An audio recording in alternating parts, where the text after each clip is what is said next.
Dari keseimbangan ekosistem. Apa sih yang dimaksud dengan keseimbangan ekosistem? Nah, sebelumnya kita cari tahu dulu.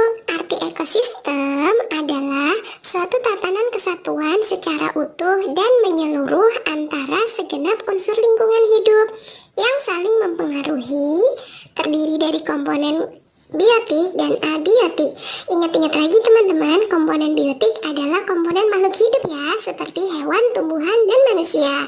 Dan komponen abiotik adalah makhluk tak hidup, seperti air, udara, tanah, dan termasuk bangunan-bangunan yang ada di sekitar kita juga adalah komponen abiotik ya teman-teman. Lalu, apa dong artinya keseimbangan ekosistem? Ya, keseimbangan ekosistem adalah suatu tatanan kesatuan yang terbentuk oleh hubungan timbal balik antara makhluk hidup dengan lingkungan, yaitu hubungan timbal balik antara komponen biotik dan abiotik teman-teman.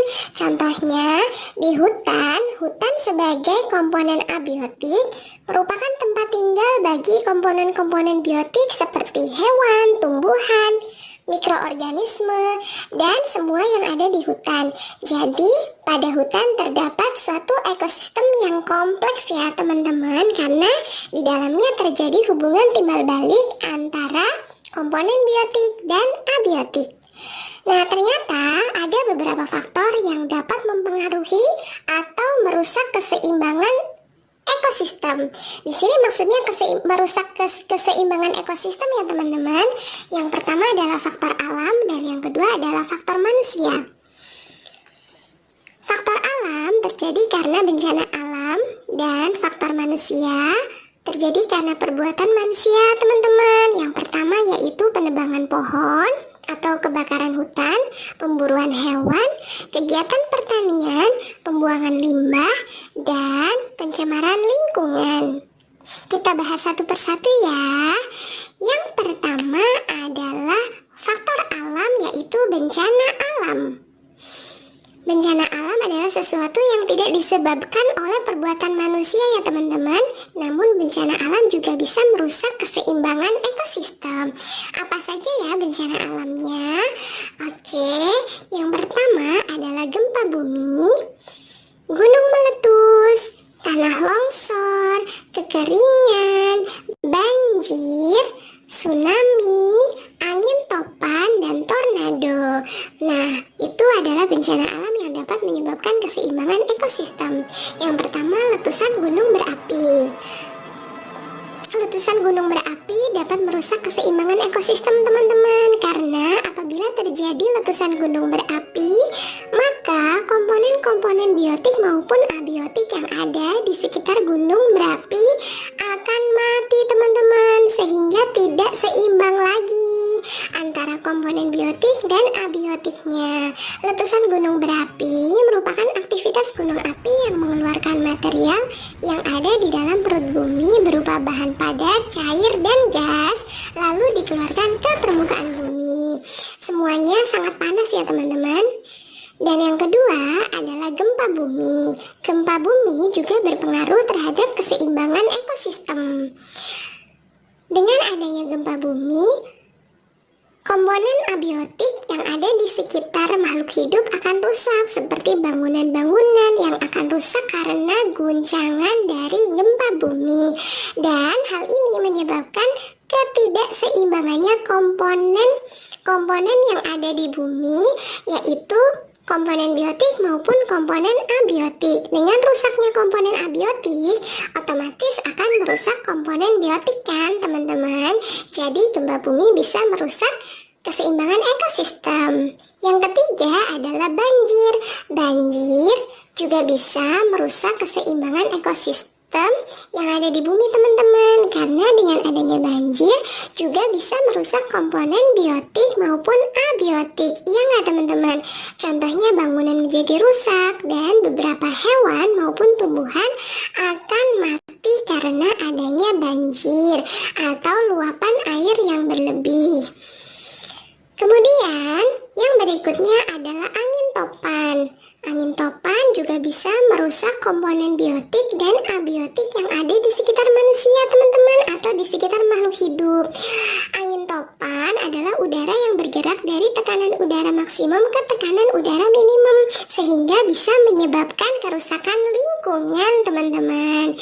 Nah, masih banyak lagi bencana alam yang dapat menyebabkan kerusakan keseimbangan lingkungan seperti badai tornado, tsunami. Itu semuanya dapat menyebabkan rusaknya keseimbangan ekosistem ya teman-teman. Nah, itu dia pembahasan tentang bencana alam. Selanjutnya kita akan membahas tentang faktor manusia, yaitu faktor yang menyebabkan rusaknya keseimbangan ekosistem karena perbuatan manusia. Kira-kira apa aja ya teman-teman?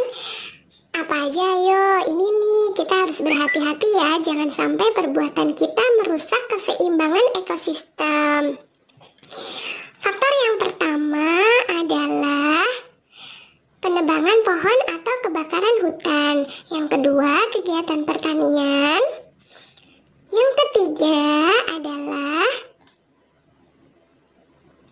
Yang ketiga adalah pemburuan hewan.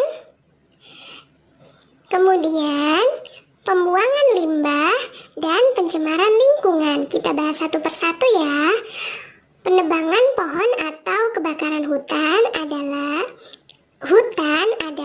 tempat tinggal untuk komponen biotik maupun abiotik dan ekosistem yang kompleks seperti tumbuhan, hewan, jamur, dan lainnya. Hutan juga menyediakan bahan baku untuk kebutuhan manusia seperti makanan dan peralatan rumah tangga. Hutan juga mengeluarkan oksigen yang sangat bermanfaat untuk manusia. Namun, oleh perbuatan manusia, adanya penebangan pohon dan kebakaran hutan menyebabkan ekosistem yang ada di dalamnya rusak, seperti hewan dan tumbuhan akan mati dan punah. Yang berikutnya adalah pemburuan hewan. Pemburuan hewan tentu saja dapat merusak keseimbangan ekosistem teman-teman. Dengan adanya pemburuan hewan, hewan-hewan akan mati dan ekosistem hewan itu akan rusak teman-teman, atau tidak seimbang lagi. Pemburuan hewan dilakukan atas dasar kepentingan manusia yang tidak baik ya teman-teman.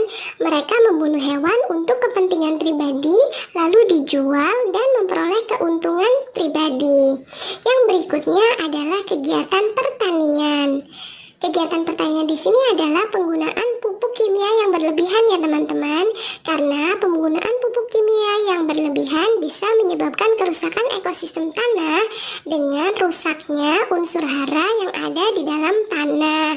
Juga bisa merusak keseimbangan ekosistem dengan punahnya beberapa hewan yang ada contohnya yang ada di ekosistem sawah teman-teman, seperti belalang dan sebagainya. Tentu saja ini merusak keseimbangan ekosistem. Nah, yang berikutnya adalah pembuangan limbah. Pembuangan limbah pabrik yang tidak diolah dengan benar tentu saja dapat merusak keseimbangan ekosistem. Contohnya pembuangan limbah di sungai. Sungai sangat bermanfaat untuk kehidupan manusia. Contohnya untuk mengairi sawah, untuk mandi, atau bisa juga dimanfaatkan air bersihnya. Namun, karena perbuatan manusia, lambat laun sungai akan rusak teman-teman. Adanya pembangunan bangunan pabrik di sekitar sungai menyebabkan sungai menjadi tercemar. Apalagi beberapa pabrik membuang limbah pabrik ke sungai tanpa diolah terlebih dahulu. Hal ini menyebabkan rusaknya ekosistem yang ada di bawah air sungai, dan air sungai menjadi keruh sehingga tidak bisa dimanfaatkan lagi oleh makhluk hidup. Yang lebih parah lagi, bahkan adanya pembuangan limbah yang tidak diolah ini menyebabkan kerusakan ekosistem, matinya biota-biota yang ada di dalam air tanah seperti ikan dan tumbuhan-tumbuhan air lainnya yang ada di dalam sungai menjadi mati, sehingga keseimbangan ekosistem yang ada di sungai menjadi rusak, teman-teman. Begitu ya teman-teman, mudah dipahami kan? Selanjutnya adalah faktor manusia yang dapat merusak keseimbangan lingkungan, keseimbangan ekosistem, yaitu pencemaran lingkungan. Kita simak penjelasannya berikut ya. Pencemaran lingkungan dapat dibagi menjadi 4, yaitu pencemaran air, pencemaran tanah, pencemaran udara, dan pencemaran suara. Pencemaran air. Pencemaran air adalah masuknya bahan pencemar ke dalam air yang berasal dari limbah industri, limbah rumah tangga, dan lain-lain. Apa sih dampak dari pencemaran air? Dampaknya adalah timbulnya koloid, endapan, dan bahan terlarut, perubahan derajat keasaman, perubahan warna, bau, dan juga rasa, serta terjadinya eutrofikasi. Pencemaran tanah. Bahan pencemar tanah dibedakan menjadi 2, yaitu biodegradable dan non-biodegradable. Sedih ya, ternyata banyak sekali sampah yang tidak diolah dengan baik sehingga tanah menjadi tercemar. Oh, ternyata ini loh komponen polutan tanah. Pencemaran udara. Apa itu pencemaran udara? Zat pencemar udara diklasifikasikan menjadi 2 tipe, yaitu zat berupa partikel yang merupakan butiran halus dan masih terlihat oleh mata seperti debu dan juga asap, serta zat pencemar berupa gas yang hanya dapat dirasakan melalui penciuman atau akibat langsung. Lalu apa sih dampak dari pencemaran udara? Dampak dari pencemaran udara yaitu lapisan ozon menjadi rusak,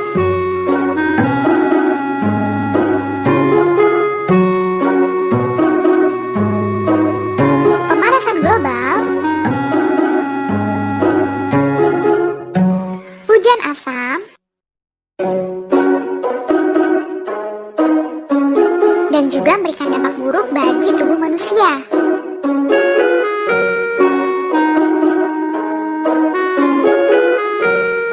Pencemaran suara. Pencemaran suara atau yang biasa kita sebut dan kenal sebagai suara bising. Tinggi rendahnya suara diukur dengan satuan desibel. Sumber suara yang menghasilkan suara lebih dari 80 desibel akan